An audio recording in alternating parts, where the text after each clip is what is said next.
Hello বন্ধুরা, সবাই কেমন আছো? আশা করি ভালো আছো। কারণ রথযাত্রা উৎসব শুরু হয়েছে, চলবে সেই উল্টো রথ পর্যন্ত। তো তার মধ্যে দেখো, আমি একটি ইউনিক রেসিপি নিয়ে চলে এসেছি। আশা করি সবার ভালো লাগবে। তো চলো দেখি কিভাবে তৈরি করি, দেখিয়ে দিই।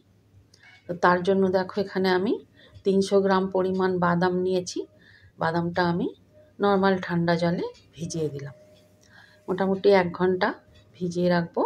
1 ঘন্টা পরে দেখো, খোসা ছাড়িয়ে আমি পরিষ্কার করে ধুয়ে নিয়েছি। খোসা অবশ্য করেই ছাড়াতে হবে বন্ধুরা, তাহলে কিন্তু যখন ওই দুধটা আমি পেস্ট করে বার করব না, ওটা লালচে রঙের হয়ে যাবে। সেই জন্য সবসময় চেষ্টা করবে একটু সময় নিয়ে খোসাটা ছাড়িয়ে নিতে। তো দেখো, খোসা ছাড়িয়ে আমি দুধটা পুরো মিক্সি জারেতে পেস্ট করে নেব। বাদামটা দিয়ে দিচ্ছি, এর মধ্যে আমি বেশ কিছুটা 2 কাপের মতন জল দিয়ে দেবো। দিয়ে ভালো করে পেস্ট করে নেব। নিলে পরে দেখো কত সুন্দর পরিষ্কার ধপধপে একদম দুধের মতন কালার, কোনো রকম লালচে কালার আসেনি। তো দেখো, একটা আমি এই যে কড়াইতে জাল করব তার মধ্যেই ছেঁকে নিচ্ছি, আলাদা পাত্র আর নিলাম না। তো জল দিয়ে দিয়ে আমি পুরো দুধটাকে বার করে নেব। আর এই যে বাদামের যে ছিবড়াটা বেরিয়েছে না, এটাকে আমরা ফেলবো না, এটাকে দিয়ে আবার একটা কিছু তৈরি করে নেব। তো আমি রেখে দিচ্ছি, দেখি কি তৈরি করি। তো দেখো, আমি দুধটা জাল করতে বসিয়ে দিয়েছি। এবারে দেখো, দুধটা ফুটে গেলে আমি এটা কিছুক্ষণের জন্য ঠান্ডা করে নেব। একদম দেখো যেরকম নর্মাল দুধ সেরকমই হচ্ছে, মনে হচ্ছে না যে এটা বাদাম বেটে দুধ করেছি। তো দেখো, দুধটা ঠান্ডা করে নিয়েছি। এখানে আমি 2 চামচ বা আরেকটু বেশি দিতে হবে, দিয়ে আমি ভিনিগার দিয়ে দুধটাকে আমি কাটিয়ে নেব। দেখো, দুধটা ছানা কেটে গেছে। এটা এই নর্মাল দুধের মতন থকথকে ছানা কাটবে না, এটা এরকম ফাটা ফাটা থাকবে।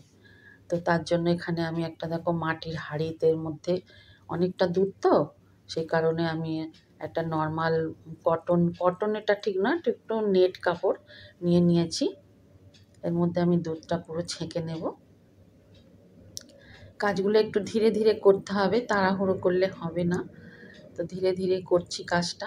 দেখো, এটা খুব চাপ দিয়ে দিয়ে জলটা বার করার দরকার নেই, যেহেতু থকথকে হয়নি, তো তাহলে ওগুলো পেস্টগুলো বেরিয়ে যাবে। দেখো, এরকম চেপে চেপে না বার করে এরকম জলটা অনেকক্ষণ ধরে টাইম নিয়ে ঝরাতে হবে। এবার দেখো, নর্মাল জলে আমি ধুয়ে নিচ্ছি, 3 থেকে 4 বার ধুয়ে নেবো, কারণ ভিনিগারের টক ভাবটা কাটিয়ে নিতে হবে।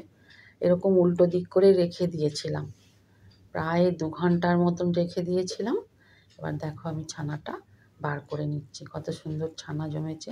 বাদাম তো একটু থকথকে হয়ে যাবে, সেই জন্য একটু সময় ধরে কাজ করতে হবে। এরপর দেখো, এর মধ্যে আমি বেকিং পাউডার, কর্নফ্লাওয়ার 2-3 চামচ কর্নফ্লাওয়ার দিয়েছি, আর 1/2 চামচ ময়দা দিয়ে এটাকে আমি থেসে থেসে দেখো মেখে নিয়েছি। তো কর্নফ্লাওয়ারটা অবশ্য করেই দিতে হবে, না দিলে কিন্তু বাইন্ডিংটা ভালো আসবে না।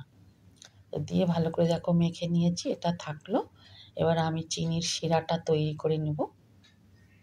সুন্দর করে আমি অনেকক্ষণ থেকে এটা মেখে নিয়েছি। হ্যাঁ, এবার দেখো, একটা কড়াইয়ের মধ্যে আমি 1 বাটি, বড় বাটি যে বাটিতে জল দিচ্ছি না, ওই বাটির 2 বাটি জল দিচ্ছি, 1 বাটি চিনি দেবো। দিয়ে এটা ফুটতে দেবো। ততক্ষণ আমি চলো রসগোল্লাগুলো একটু গোল করে নিই। এলাচও দিয়ে দিয়েছি। হাতের মধ্যে আমি ঘি মাখিয়ে নিয়েছি, তোমরা ঘি, সাদা তেল যেটা হোক মাখিয়ে নিতে পারো। একটু ধৈর্য ধরে রসগোল্লাগুলো তৈরি করতে হবে। দেখো, এখানে একটু বড় বড় সাইজের আমি গোল গোল বলগুলো তৈরি করে নিচ্ছি। তো দেখো, বলগুলো অনেকগুলো তৈরি করে আমি এবার যাব। দেখো, শিরা ফুটছে। এবার আমি ওখানেই দাঁড়িয়ে দাঁড়িয়ে তৈরি করে করে না এগুলো আমি ছাড়ছি, যে আগে থেকে তৈরি করে গড়ে রেখেছি তার দরকার নেই। আমি সব সমস্ত বল কটা দেখো ছেড়ে দিয়েছি, কত সুন্দর ফুটছে।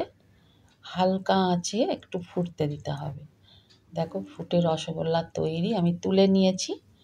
তো বন্ধুরা, বলে দিই, ভালো লাগলে চ্যানেলটি সাবস্ক্রাইব করে আমার পাশে থাকবে। দেখো, রসগোল্লা একটি কেটে দেখাচ্ছি।